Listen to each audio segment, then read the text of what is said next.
Assalamualaikum warahmatullahi wabarakatuh. Perkenalkan, nama saya Lia Andini dengan NPM 203010118 dari kelompok 5, yaitu PT Prahadi Indah Manufaktur. Di sini saya akan menjelaskan tentang agregat planning dan juga metodenya.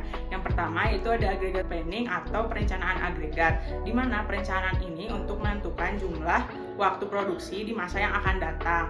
Biasanya jangka waktunya itu menengah, yaitu dari 18 bulan ataupun 1 tahun juga bisa secara tepat berdasarkan peramalannya.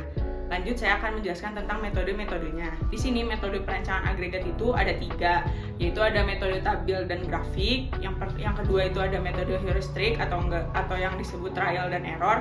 Yang terakhir itu ada metode optimasi.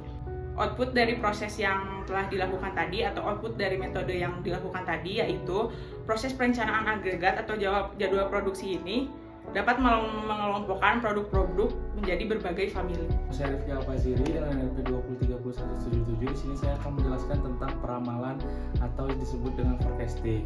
Peramalan atau forecasting itu sendiri adalah metode untuk memperkirakan apa yang akan terjadi di masa depan berdasarkan data historis atau tren yang ada. Nah, tujuan dari peramalan itu adalah untuk membantu perusahaan dalam mengambil keputusan yang lebih baik dan juga dapat meminimalkan resiko yang terjadi di masa yang akan datang.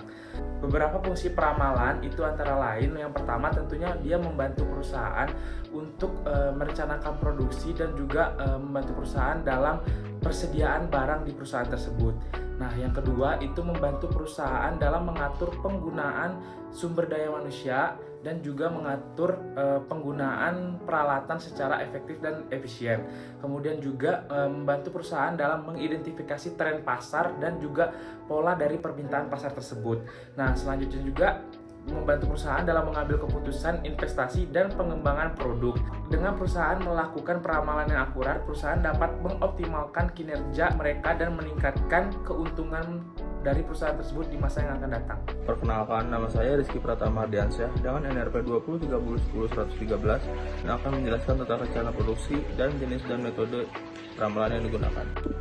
Jenis dan metode peramalan yang digunakan. Yang pertama ada single exponential smoothing.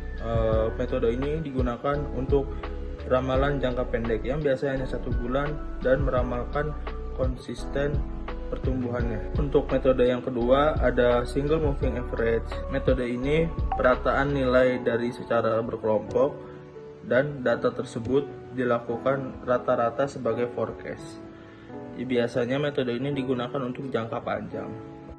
Untuk metode yang terakhir yang digunakan adalah linear regression, di mana metode linear ini menggambarkan hubungan linear antara variabel X dan variabel Y.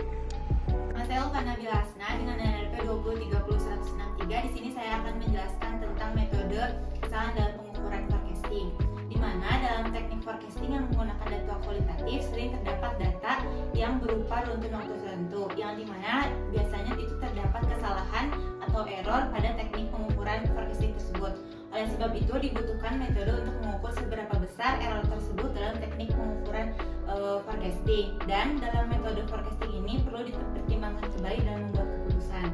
Lalu ada beberapa kegunaan dari metode forecasting. Yang pertama, mengkomparasi dari 2 akurasi teknik forecasting yang digunakan. Lalu yang kedua, mengukur realitas dan manfaat dari teknik forecasting tersebut. Lalu yang terakhir, untuk melihat seberapa optimalnya teknik pengukuran tersebut dalam teknik pengukuran di perusahaan tersebut. Lalu ada beberapa metode yang digunakan dalam mengukur kesalahan dalam teknik forecasting. Itu terdapat 3 metode. Yang pertama mean absolute deviation, yang kedua mean square deviation, lalu yang ketiga mean percentage error. Rencana produksi adalah aktivitas yang dilakukan untuk merencanakan strategi dari produk tersebut. Aktivitas yang dimaksud adalah memastikan produk yang dibuat, melihat volume produksi dan kapasitas produksi, dan bahan-bahan yang digunakan. Biaya yang digunakan dalam rencana produksi adalah biaya produksi regular time, biaya produksi overtime, biaya support staff, biaya layoff, dan lain-lain.